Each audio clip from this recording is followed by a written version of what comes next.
Ice sculptures. One winter's day, Thomas puffed past the park. "What are those big shapes?" he asked.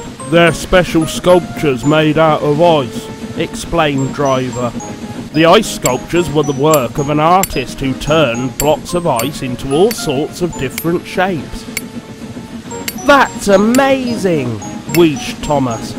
Thomas was so excited by the sculptures, he raced off to tell the other engines. "I can't come to the park now," grumbled Percy. "I have coal to deliver." It was the same story with Henry. "I can't come to the park now, Thomas," he explained. "I have carriages full of passengers to take to the harbour." Edward wanted to go to the park, but he couldn't move. "My wheels have frozen up," he told Thomas with a shiver. "Harvey is coming to rescue me." Thomas searched the whole island, but nobody was free. "Then I'll go on my own," he puffed, backing down a siding to get closer to the ice sculptures. Thomas found himself right in the middle of the exhibition. "They're such lovely shapes," he began. Then he noticed the ice sculptures were melting. Thomas had raced around for so long his boiler had become red hot. It was turning the ice to slush. "Blistering buffers," he gasped. "I'm in trouble now." The Fat Controller was about to scold Thomas when the artist stopped him. "I saw Thomas trying to tell his friends," he said. "I'm pleased he likes my statues." The artist told Thomas to go to the docks. "I'd like you to collect a very large block of ice," he explained. "I want to make a very special ice sculpture." Thomas waited while the ice block was unloaded at the park. As he was about to set off again, the artist called him. "Stop, Thomas! I need you here," he said. Thomas stood very still at the end of the siding. "Now shut your eyes," added the artist. Thomas was puzzled, but he did what he was told. After a long wait, Thomas opened his eyes again. He gasped at what he saw. "The artist has made an ice sculpture of me!" he peeped excitedly. This time Thomas did not need to fetch his friends. They all came to see the amazing sculpture in the park. "I look really cool made out of ice," joked Thomas.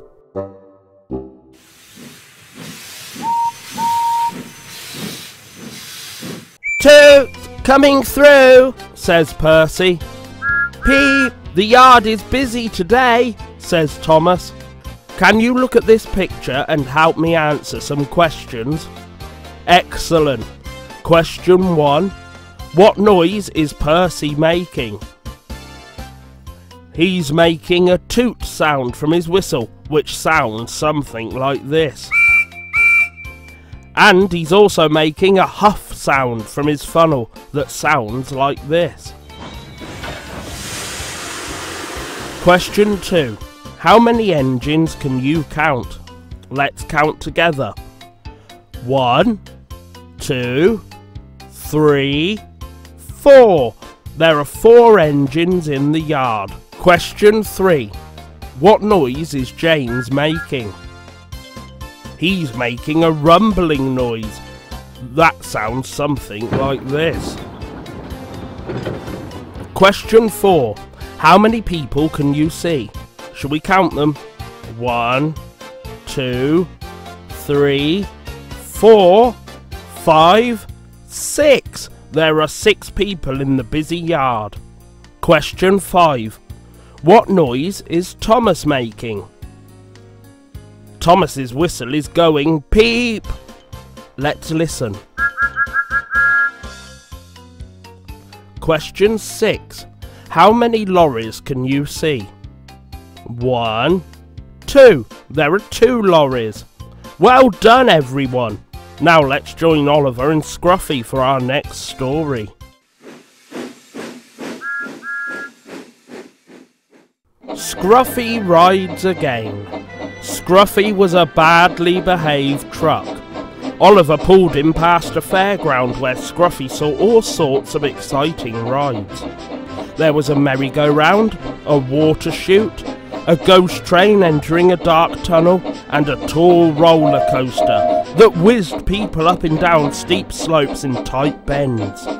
Those rides look like fun, thought Scruffy. Then the naughty truck had an idea.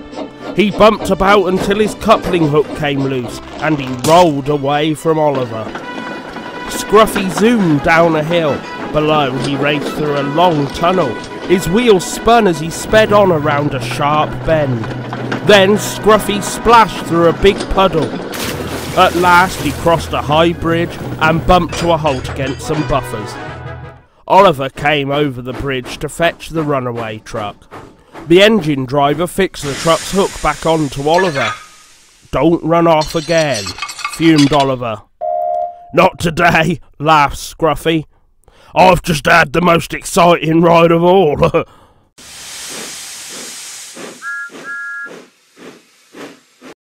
Where's Wag? Percy was pulling the mail train and stopped at a country station to drop off some letters. The station master's dog came running along the platform to greet Percy. "Hello, Wag," pipped Percy. "You're always so happy to see me." Soon the station master blew his whistle for Percy to leave. "Goodbye, Wag," chuffed Percy. The dog watched him with big sad eyes, then suddenly ran off. What is the dog's name? This dog is called Wag. When Percy returned to the main station, he left the mail van in a siding. Then the Fat Controller came running over to him. "Wag's gone missing and the station master's very worried. Have you seen him?" he asked Percy. "I haven't seen him. I'll try to find him," puffed Percy. He asked every engine he met to keep a lookout for the little dog. "Can you see where Wag's hiding?" Let's read on and find out if you're right. There was still no news of Wag when Percy rolled into the shed that night. Later, while the other engines slept, Percy heard a faint noise. "It sounds like a dog crying," he thought, "and it's coming from my mail van." Luckily, the Fat Controller was working late, and he heard the noise too.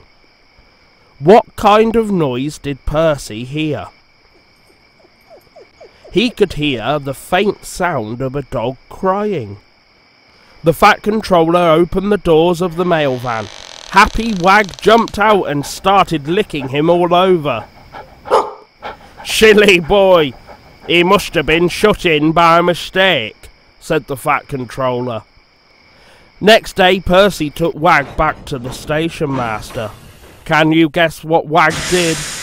He wagged his tail happily, of course.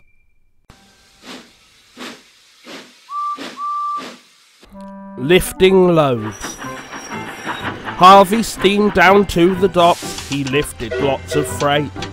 Great big boxes, metal pipes. He could carry such a weight. Later at a building site, Harvey set to work again. To pick up loads of bricks and sand, he was useful, that was plain. I'll load or unload anything. Harvey puffed upon his way, but a farmer shouted near the track, "I need your help, please stay." A cow had slipped into a ditch, so Harvey took a look. "She's so heavy," said the farmer. "Will you use your mighty hook?" A harness was put round the cow. "Going up," came Harvey's call. "I'll lift your cow to safety. That's my strangest load of all." "We must keep the station nice and clean," says the Fat Controller to the station master. What is the station master using to clean the station? Let's join the dots and find out what he's holding.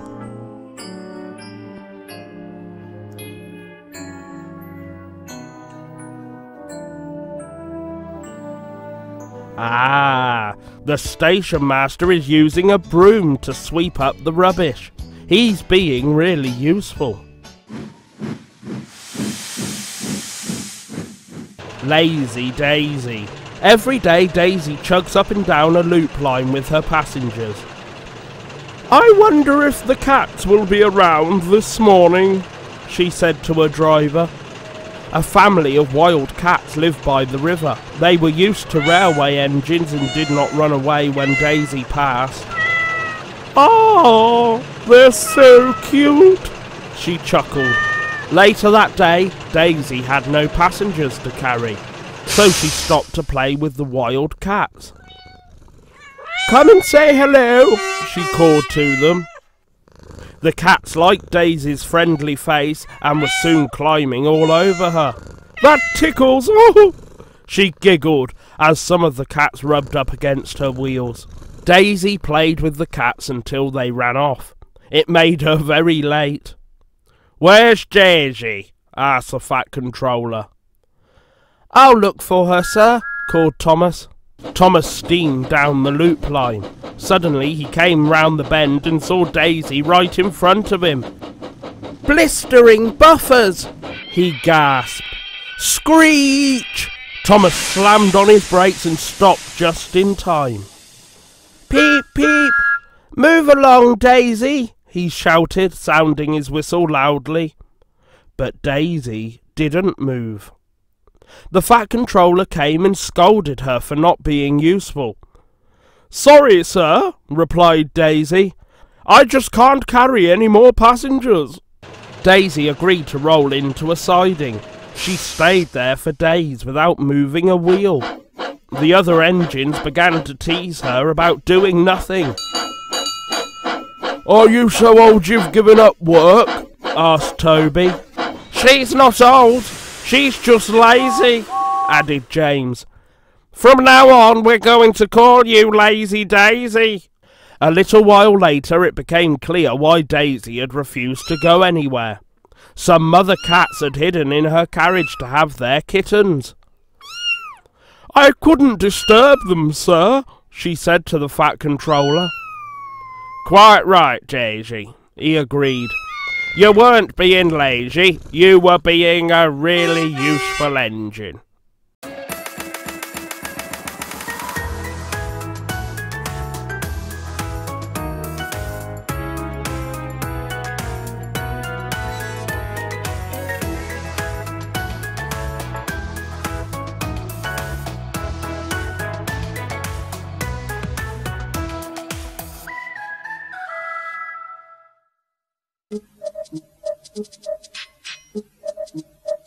If you liked what you heard, please consider leaving a like as well as commenting and subscribing. See you all again soon. Bye bye.